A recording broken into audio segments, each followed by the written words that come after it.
এক সাহাবী বলল, নবী আমার ছেলে মিষ্টি খায়, বেশি মিষ্টি খায়, এত মিষ্টি কিনে দেওয়ার টাকা আমার নাই, আপনি ছেলের নসিহত করেন। বিশ্বনবী বললেন, বাবু তুমি কি বেশি মিষ্টি খাও? ছেলেটি বলল, জি নবী খাই। বিশ্বনবী বললেন, যাও আগামী সপ্তাহে তোমার বাবাকে নিয়ে আবার আমার কাছে এসো। বিশ্বনবী পরের সপ্তাহে ছেলেরে বললেন, ও ছেলে মিষ্টি বেশি খেও না, এত বেশি মিষ্টি খাওয়ার টাকা দেওয়ার টাকা তোমার বাবার নাই, কম কম খাবা, তাহলে তোমার বাবার উপর ihsan হবে। ছেলের বাবা বলল, নবী এই কথা তো গত সপ্তাহে বলতে পারতেন। বিশ্বনবী বললেন, কেমন করে বলি, কারণ আমি নবী তো মিষ্টি পছন্দ করি।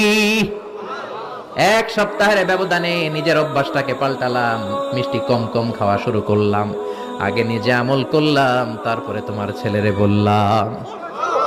সুবহানাল্লাহ। বাড়িতে যে কি রহমতের নবী, কি বরকতের নবী, নিজে কিছু আমল না করে অন্যরে বলতেনই না।